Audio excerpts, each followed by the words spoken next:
I think we're going to go ahead and get started because it usually starts with me just reminding everybody of what's going to happen tonight.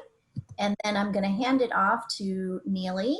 So I just wanted to welcome you to the Hood Museum's first ever virtual sip and sketch. And some of you may be familiar with our sip and sketch programs in the gallery. So we are thrilled to spend this hour with you this evening, sharing a few of the works from our collection and being creative together. I hope you all have your favorite beverages at hand for the sip portion of our program. I have my beverage here, and if you have not already gathered a few pieces of unlined paper and a good pencil or two, you have a quick moment to do that now.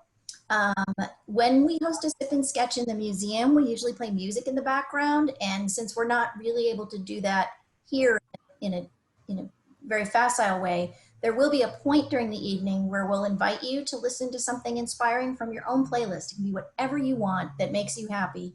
You can also listen to it in the background throughout the duration of the program. We're not going to hear it, only you. So it's whatever makes you happy. Before we begin, I just have a couple of our normal reminders about the technology. Those joining us for the first time today, we suggest making a modification to your screen if you are on a computer. For the viewing experience, you will see a green bar at the top that says Neely sharing her screen, and to the right of that is a tab that reads viewing options. And if you click on the viewing options, you will select side by side and from the drop-down menu. And this will allow you to see both Neely and the images without them overlapping. You can also, within view options, choose a zoom ratio, and you can zoom in on any visual to the extent that you wish at any time, and then choose fit to window to come back out.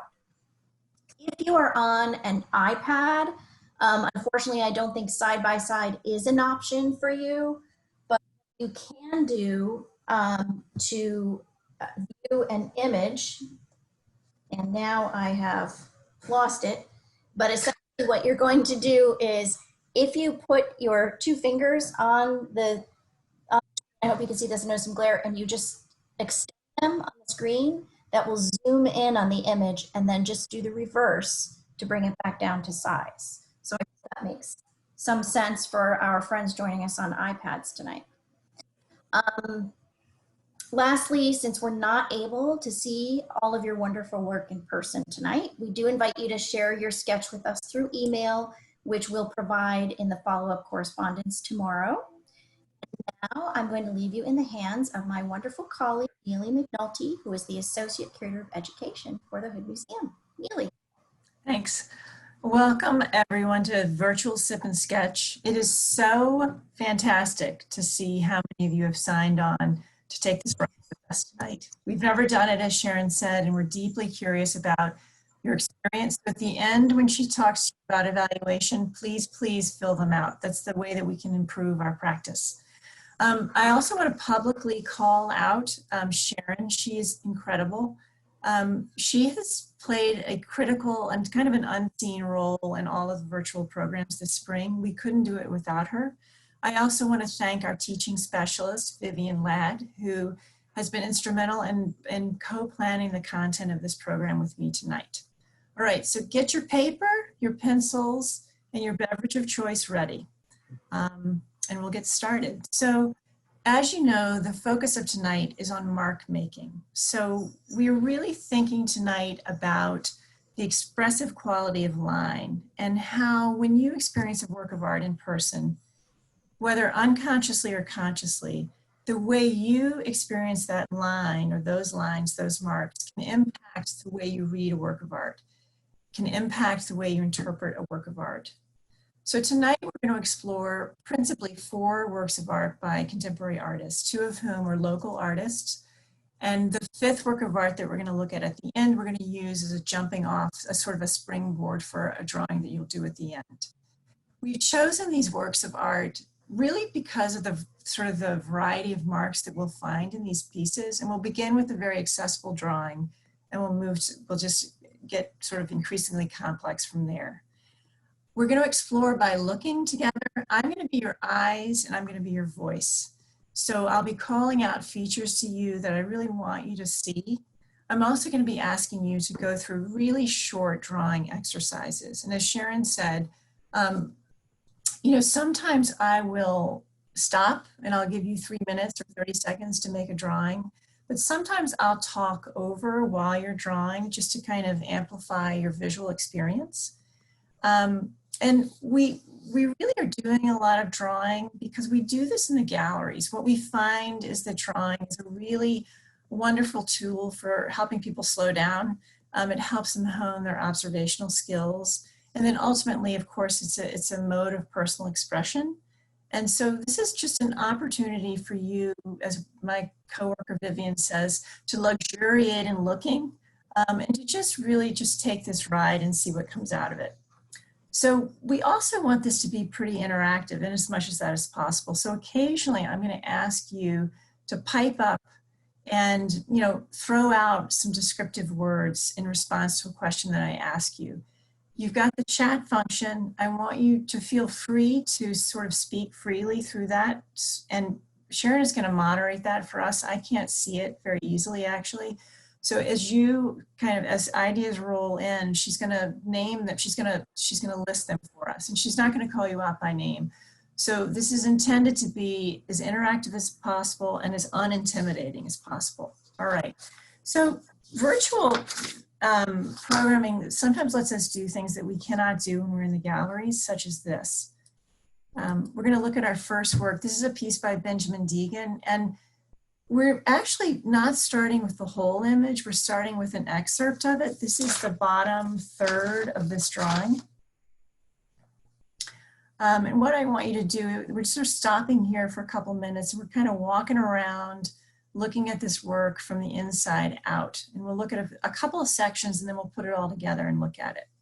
All right, so right now what I want you to do is to zoom in on one of these patterns and just take a few seconds, or take a minute or two rather, to take out a few of these patterns and replicate them on your paper. So you're not going to be drawing this whole composition, and this is a really accessible drawing, but I want you just to kind of think about this as note-taking, right? So you're going to be creating a bank of marks, and you're going to draw from this bank of marks for your final drawing. So go ahead and get started with that now, all right? Okay.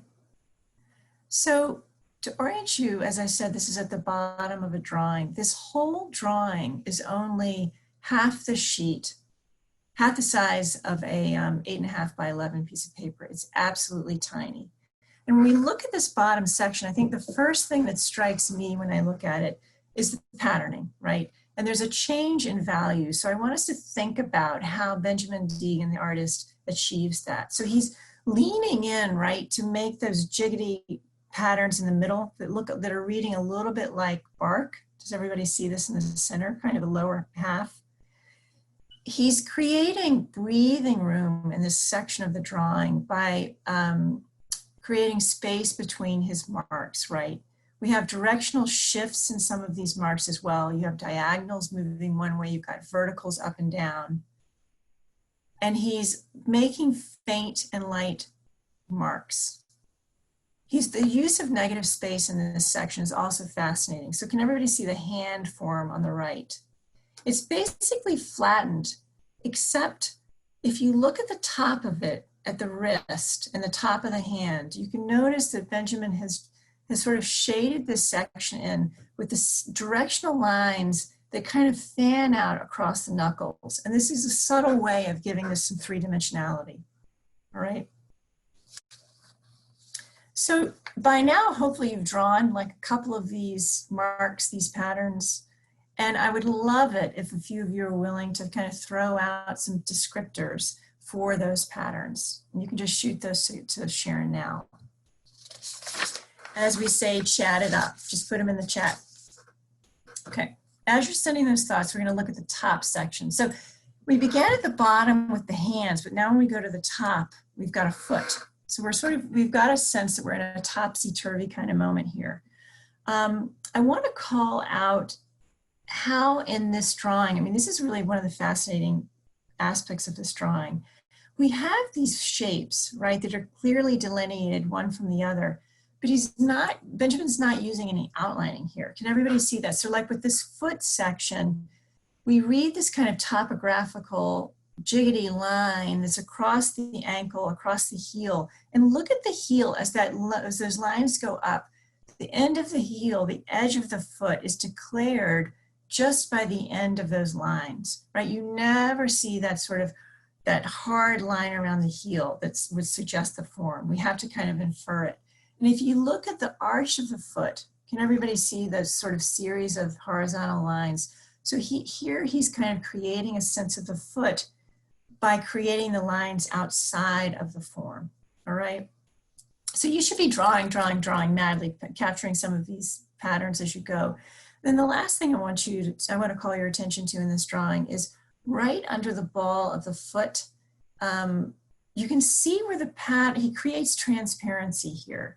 And he's got this, the way he does it is he sort of lets up on the gas. If you think about leaning in on your pencil, by the time he gets to the ball of the foot, he's kind of leaning, he's sort of pulling up, and he's recreating the same pattern but very faintly, so you get this wonderful transparency. So Sharon, I'm wondering. Yeah, we have several discussions. Yeah. Okay. So great. we have some fun ones. I'll just read some off. We have zebra lines, squiggles, pixelated zebra. So zebra's a theme. Squiggles, tree bark, pop arty, swirls, diagonal arty, lines creating shapes, varied, light and dark, discrete, abstracted, muscular, chain links. So we've got some great adjectives coming in. Awesome. I love it. Your participation means so much to me. Awesome. So when we pull out and look at this tiny drawing, you can see it in its whole form. So you can see that extended arm, that hand and that wrist. And then it's kind of wrapping around the neck of a bottle, right?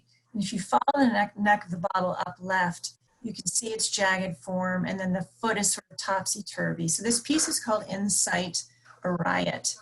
And what strikes me when we look at it in sum is that it's flattened, right? He's sort of using these cubist principles, and he's created shapes from flattened patterns that abut each other. And you can't read it spatially. It's very difficult to read spatially. The dynamism of this piece really comes from the fervor of those lines, right? The leaning in and the pulling up on the lines, the mark making, and the directionality of the lines, the up and down, the verticals, and the sort of the pulling together of this puzzle in all sorts of sort of misshapen organic forms.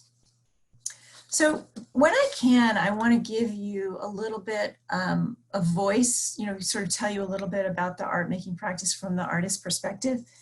And I was listening to an interview of Benjamin Deegan, and about his process, he explains that he draws, he paints, and he sculpts. And often when he begins his drawings with marks, he's using a light box. And I don't know if any of you have ever used a light box in your own artistic practice or in some other way. But he will take patterns that he draws and he'll overlap them. And I think you really have that sense here, because what he says is that one piece of paper can't hold all the patterns. And he's wondering, he sort of says to himself, what would happen if I put this element with this element, right? So he's really experimenting and he's trying things out. And what he wants is for the elements to really interact. And to do this, he puts them in what he calls a co-conditional relationship. So I want you to kind of keep that in mind, this idea of lines in relationship. Keep that in the back of your head as you're doing your drawing this evening. All right, awesome. We're going to hop to our next work. This is a totally different kind of work. And we're going to start from outside, from back, from far away. And this is a piece by Victor Ekpuk. We're starting wide and we're zooming in, and we're making a shift in scale. So in contrast to the first drawing we were looking at, this one is roughly 4 feet by 3 feet. So I want you to have a sense of its size. And it's made in graphite and pastel. So at first, you know, it's straightforward. You have this, compositionally, you have this large circular form encircled with this yellow line, around which is another white sort of line. And then in the background, you have this life of all of these lines all going around and around that are more or less evenly spaced. And you can kind of read that at first glance. So we're going to go in and we're going to first look at this center form. Okay, so what I'd love you to do is just find another blank space on your piece of paper and really lean in. Victor's work is very physical, and I want you to lean in and feel feel those marks and go back and forth on your paper and pay special attention to the edge of this form. Okay, so just take a few seconds to do that. And as you're doing that, you can see, you know, this is a drawing with very little color, but when you come into that center burst, right, you see these sort of flicks of light, this green, this red, this orange, and it's very, very subtle. I mean, in this format, we can zoom in and see it so clearly, but it's hard when you're looking at the piece in the gallery. Okay, so now we're going to come down and kind of hang out down here for a while. Okay, so when we draw, a lot of times we use it as an observational tool, as I mentioned at the beginning of the program, but I also see it as a kind of a tool of empathy, and that's what we're going to explore right here. It's a way for you, it can be, if you're really drawing imitatively, it can be a way for you to step inside the body of the artist and kind of feel the marks as he or she made them. And so what you're going to do for this drawing exercise is to take out a clean piece of paper if you've got one. All right, it's going to get your space, take your pencil, and I want you to set it in the middle of your paper. And for this exercise, you're only looking at the screen, okay?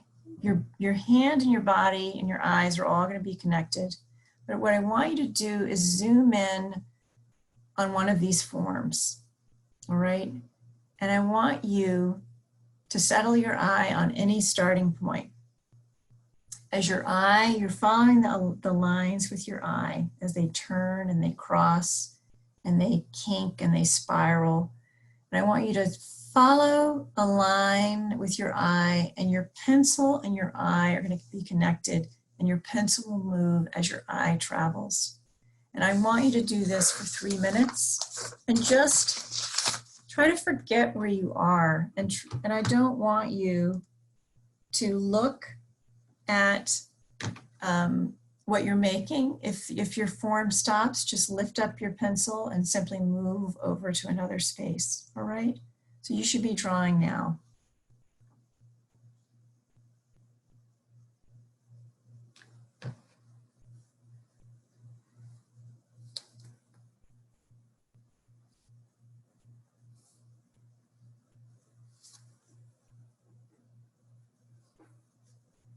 There's something very playful about these forms. We teach a lot with Victor's work. It's just, there's a joy to it.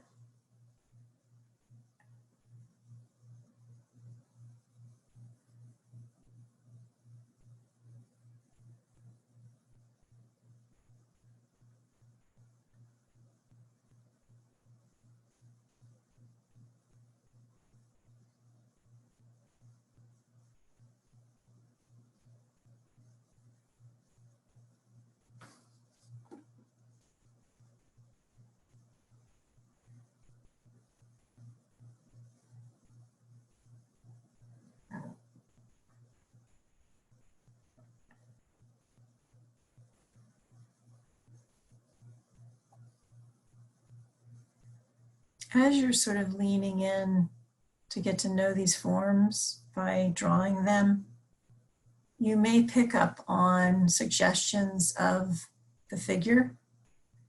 you may pick up on suggestions of sun forms, crowns of flower forms. There's something about these forms that feels familiar, though intensely creative too. So you have about a minute left. Take it for you.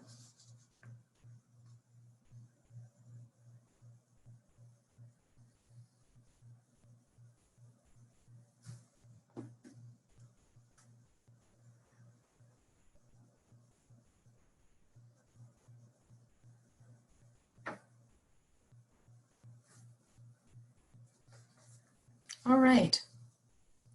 Okay, so why don't we go ahead and take a peek. You may have peeked already, which is fine. Go ahead and take a peek at what you've made. And it's totally a bummer to me that I can't see what you're doing, because I'm intensely interested in your process and your experience. So what I want you to think about is, what did you notice about your own body, right, as you were drawing? Were you tight in the wrist? Was it a looser experience? What did you learn about the lines themselves as you were making them? And then the final question is really, how would you describe the experience you had of drawing? So for that last question, I invite you to chat it up, use the chat stream, send Sharon some words to describe your experience of drawing like Victor. And as we're doing that, we're going to talk about the drawing itself. So the piece is called, let me just go back, hold on. So the piece is called Composition 13, and this is from the Santa Fe Suite. And I'm going to come in a little bit more, one more time so we can look at this. So to understand Victor's work, it helps to understand a little bit about his biography. So Victor lives right now in Northern Virginia with his family, but he was born in Nigeria and his education took place in Nigeria. He's a really warm and generous person, and he spent a lot of time at the Hood with us. He was fantastic a few years ago. I'll tell you more about that in a few minutes.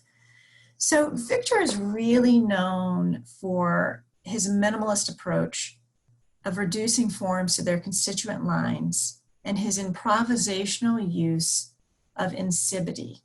So I'm going to say that one more time if it's a new word to you, insipidity. It's spelled N-S-I-B-I-D-I. And insipidity is a form of writing, but it's not a form of writing with an alphabet. It's ideographic writing. So the forms that one would make in insipidity stand for a concept or an idea.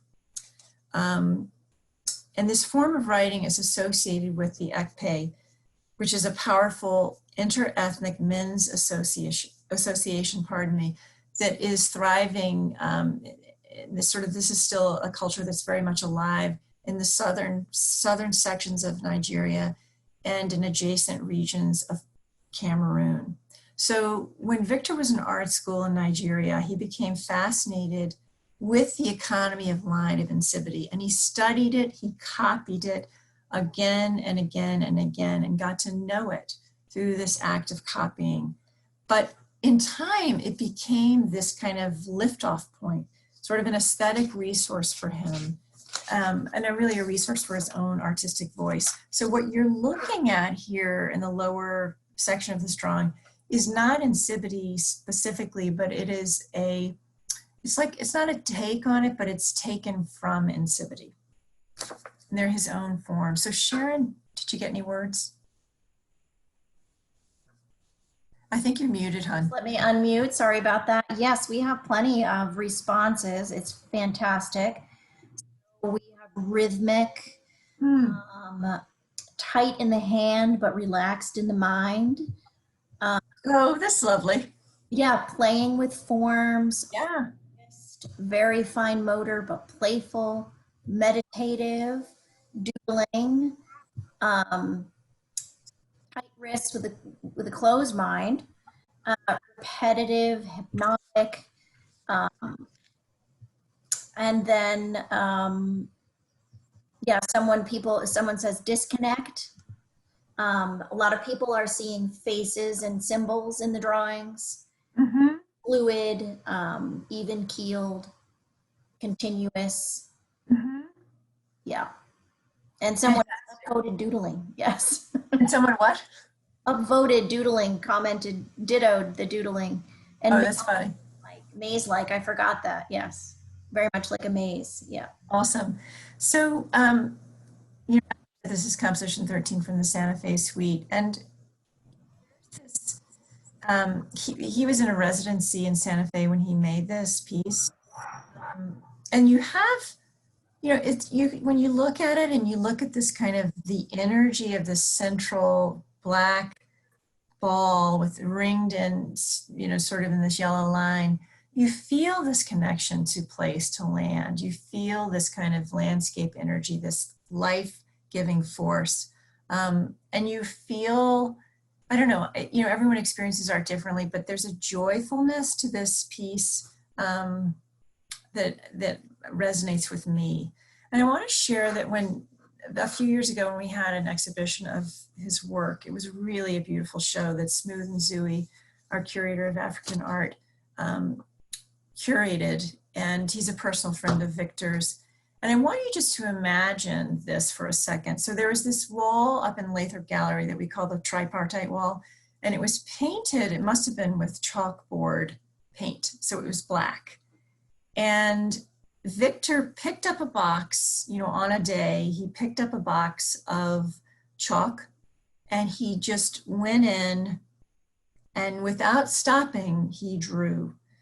And this space was roughly 12 feet high by 39 feet wide. And he went in and he did it. It's something that took him like an hour and a half or so. It was really, really fast. And you have that sense of speed here. So I want to just read the words of a senior curator at the Cranard Art Museum who had one of his exhibitions also. This kind of makes a lot of sense to me. We can imagine that his whole process of drawing has been choreographed with his body. That's the sense that I get. And Alison Perpua, senior curator at the Cranard Art Museum, says, Ekpuk has so internalized the rhythm and contours of his script that it flows from his hand like the outpouring of a personal archive. So I like that, to leave you with that sense of the connectedness between your head and your heart and your hand. And that really, when we move through space and we take our pencil and we make movements on paper, all of this is sort of part of a dance. And I think that a piece like this really pulls that out for us. All right. So we're really going to switch gears here. Let's take this in as a whole for a minute, just looking at it. I call this a drawing, but we're moving to different media. This is an ink drawing. This is a piece by Brenda Garand. And Brenda's a local artist, and she's a studio art professor here at Dartmouth. And I am just crazy about this work of art. And it's pretty biggish. It's about 30 inches by 22.5-ish inches. So in contrast to Victor's work that we just looked at, where you have this kind of discrete lines that make up a form, and then there's one right next to it and sort of evenly spaced across this whole page. Here it's like the vibe and the energy are completely different. You've got this looping, this kind of sweeping, and all of these lines that are overlapping, intersecting, and moving off the picture plane, right? So when lines like this, in fact, there's not one, I can't see really one form that's completely contained within the picture plane. So when we look at a piece like this, at least for me, I wonder what the heck is happening outside of the rectangle. What is the life force? What is the life of this painting, this drawing, beyond the rectangle of paper? So we're going to go ahead and zoom in and get to know some of these marks. Okay, so she's using ink here. It's impossible to replicate it on your paper with a pencil, but go ahead and try to kind of explore the character of these marks. pick out a couple of them and pay special attention to the edges, I would say. Just take a minute or so to do this. You know, if you feel inclined, you can send Sharon some words to describe. I mean, I have to say, when I look at this, I feel like it's sort of the seepiness. You have this seepy lines happening. But go ahead and do some drawing. Feel those spiky spikes. See what happens in the negative spaces of this drawing. And really take a minute or so to do. So as you're drawing, I'm going to call your attention to something that may not be super obvious to you. Bob, we've got people writing in, which is great. Yes, Sharon, you want to say something? Yeah, we have a question. Sure. Wondering how large is this work in person? Yeah. So this piece is 30 inches by about 22 and a half. Right? So it's a pretty good size ink drawing. And you're just now looking at the lower section of it, right? Okay, so I'm going to pull out. So I want to call your attention, you can keep drawing, to something that may not be obvious to you. And it's just the way that I see this. So I said to you that this is an ink drawing, and sometimes the way an artist uses material impacts how we read a work of art, right? So layering, so if you look at the top half of this, I don't know if you can see my cursor, but right here in particular, Sharon, can you see this? Okay, you have this layering, and when you have this layering, for me, it makes me think of temporality. So suddenly we have a sense of time, right? So one mark came first, and it's moving, and it could be flowing, it could be rushing, it could be seeping, and then another mark it comes on top, and it's hard to, and there's sort of a twisting and a layering up in that section. Can everybody see that? And I'm wondering how you all are reading these vertical marks here. My coworker, Vivian, and I were talking about them, and she was drawing them, and she was really experiencing them as drops of rain. There was a pitter patter, a rhythm to this mark, plop, mark, plop.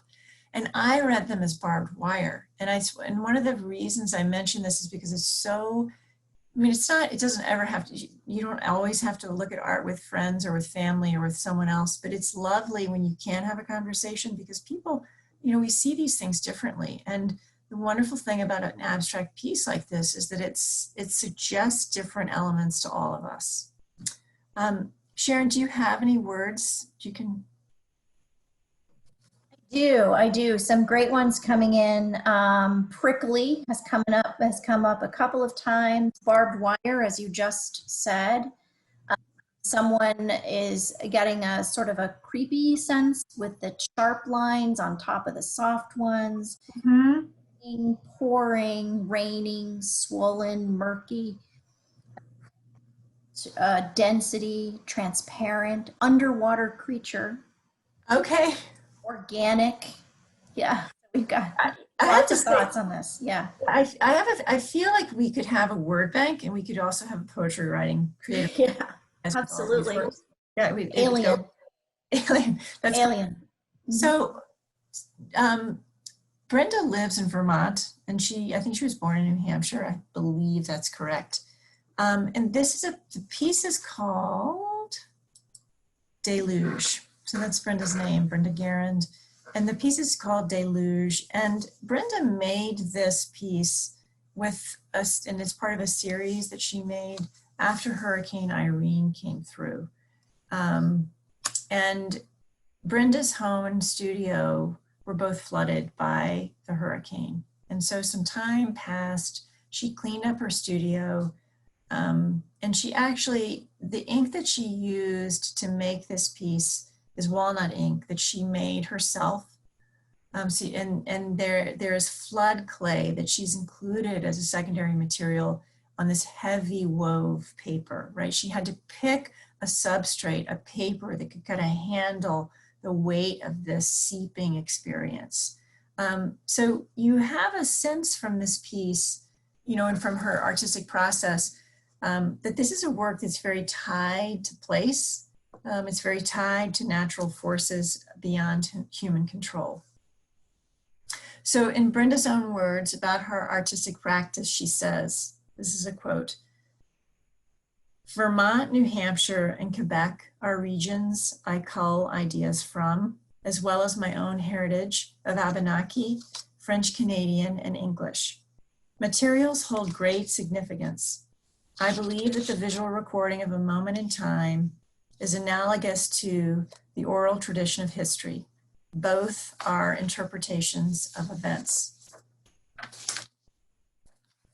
All right.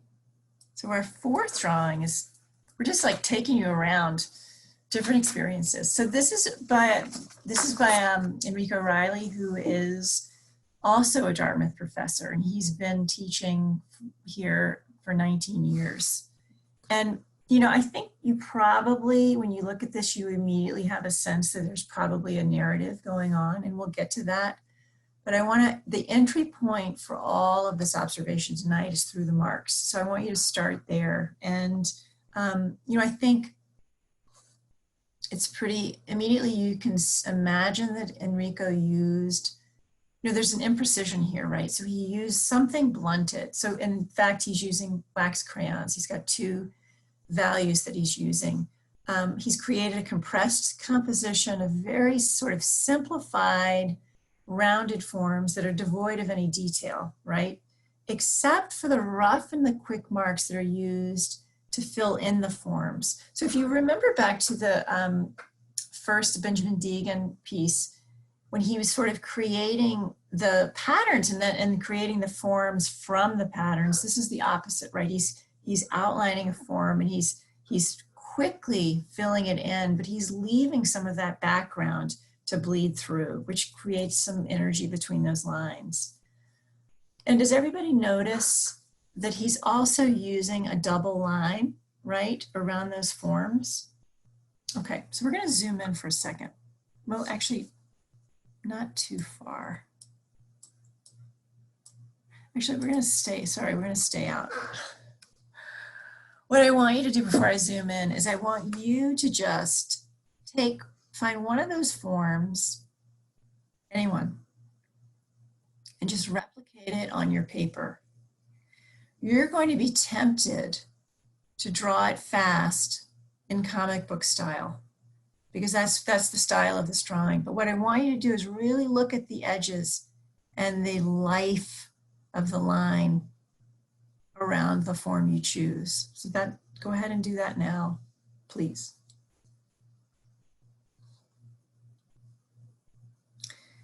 And you can fill it in. And if you're using only a pencil tonight with a pointy tip, you've got your fingertip, you've got the edge of your hand you can use, and you have the side of your pencil. And those are all available to you to kind of recreate that roughness. This will just take a minute.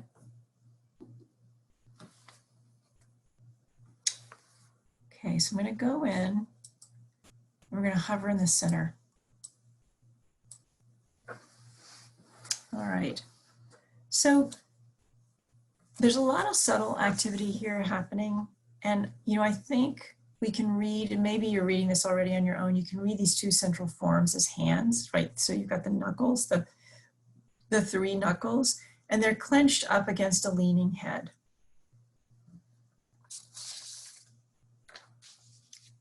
And I'm going to, I had, one of the reasons to me that these hands stand out so much is that they're only faintly filled in, right? So you can see the double edge very well.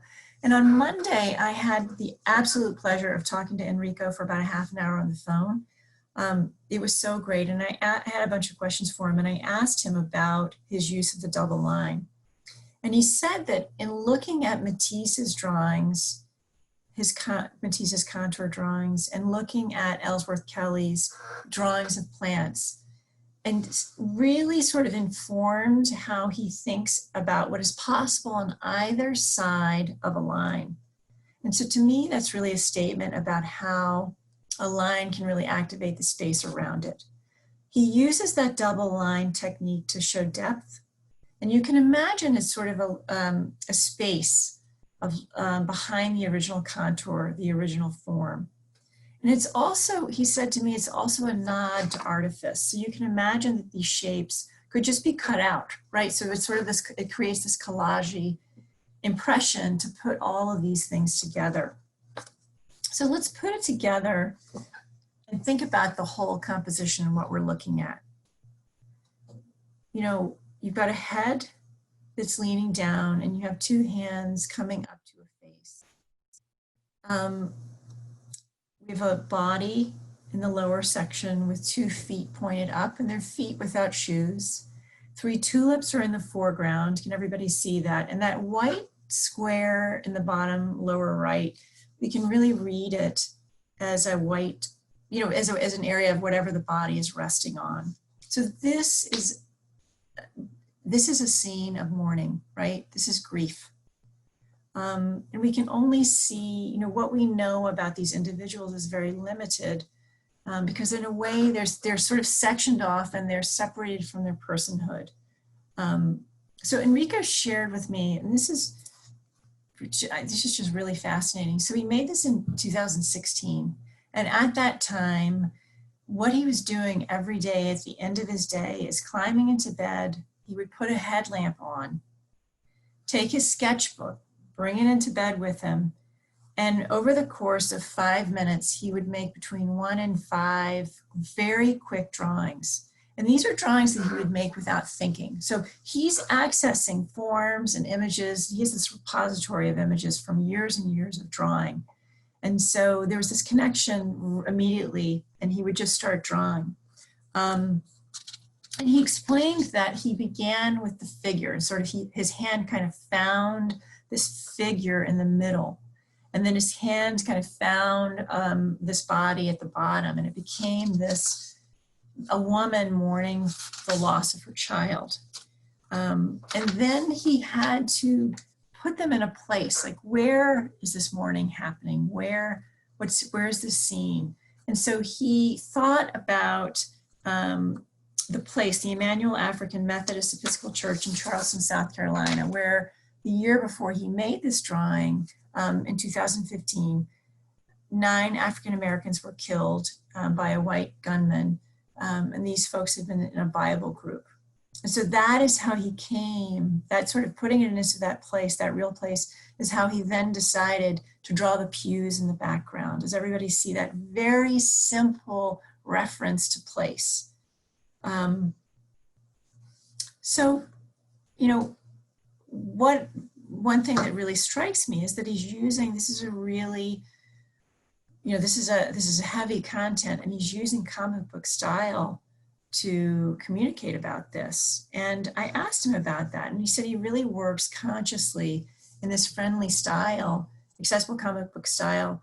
You know, it all seems very casual and cartoony and puffy with these rounded forms. But for him, the forms and the lines really soften the entryway into a very complicated conversation. So it's a deliberate choice. All right. So with that, and I wish I could show you the painting this is connected to. It's absolutely gorgeous. You all just have to come to the hood when we reopen. With that, you have one more drawing to do, and that is this. So for the final drawing activity, you're going to need a clean piece of paper. And you're going to be pulling ideas from your idea bank of all the marks you've done. And so we're just going to quickly whip through, just kind of so I give you bullet points from each one. So remember Benjamin Deegan's piece. We talked about shapes created by lines, patterns of budding, variation of line width, and kind of playing with the pressure. In this one, we have flow, play, automatic drawing, joy, and kind of letting your line travel without thinking. Here we have these looping, overlapping lines moving past. She's playing with scale going off the picture plane, right? And these spikiness, bleeding edges. And in Rico's, we have short marks, rounded forms, double outlining, and letting the background bleed through and using your side of the pencil. All right. Le Corbusier. We're switching gears. This person is not alive with us anymore. This is it's a little etching from 1948. So what I want you to do now is pick one of these organic forms. You can see this is it's called pterosaur. It's sort of a reference to an animal, a prehistoric animal. Pick one of these outlined forms. And what I want you to do is replicate it on your paper in the style of one of your patterns, in the style of one of your marks from your bank of drawings, all right? So it's just going to take about 2 minutes, or a minute and a half. And I'd recommend too, if you're not already playing music, it's really Do great it. to be able to play music while you sketch. Yeah, go for it.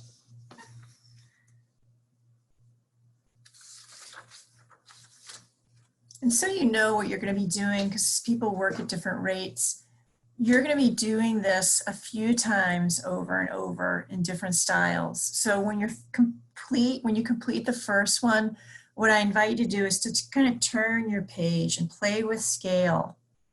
Make that same shape in a different direction, in a different size, and in a different style. You may overlap as he does here. You could go side to side. You could cut your shape in half. And that's what you're playing with. I want you to just take a few minutes to do this 2 or 3 times. And the idea here is that, like Victor's experience with incivity, you copy something imitatively and then you use that to kind of contribute to your own creativity and your own ideas.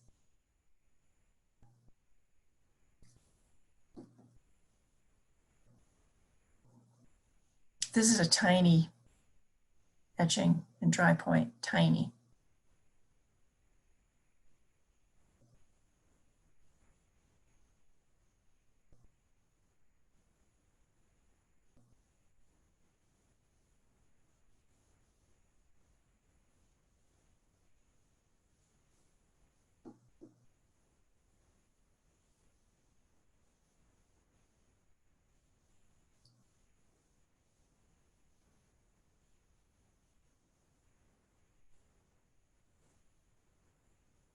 He has a few things in common with the Deegan piece too, with the patterning.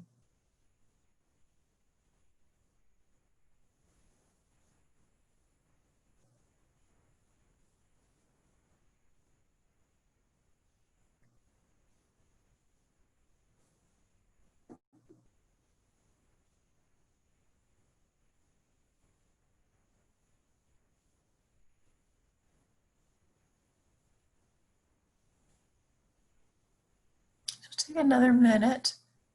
And this is really intended to just give you a taste of how you can work. And you can take this in any direction you want. And obviously you may end up drawing into the wee hours of the night if you're so inclined. Just take another minute to wrap it up.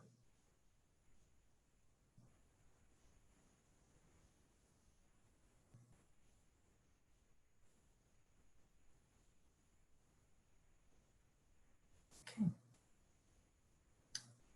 All right. So I'm going to go to the next. It's so hard when you're midstream to stop you for some of you who are really getting into drawing. But I'm mindful of time, and I do, I'm going to switch it off. And these are the names of the artists who are featured tonight in case you're interested in learning more about their practice. And I can't tell you, I'm so grateful that you guys hung in there and did this with us tonight. And we'd love to hear your feedback, and Sharon's going to go over that in a minute. One thing I want to encourage you to do when you're trying to, get your own ideas and you want to know more about the Hood's collection, if you go to the website, to the Hood Museum of Art website, and you log on, you get to the main page. At the top, there's a menu, right, a bar, and Explore is one of the options. And if you go to that and you scroll down, Explore the Collection is one of your options. And you can just noodle around. And, we have over 65,000 objects in our collection, and there are thousands and thousands that have been photographed. It's become a real priority for us. And you can noodle through the collection and explore it on your own. And it's a really wonderful source of creativity. So I hope that tonight you got a sense of how you can sort of zoom in, look closely, and, sort of have another way into exploring art. And I really, really appreciate everyone's time tonight. Thank you.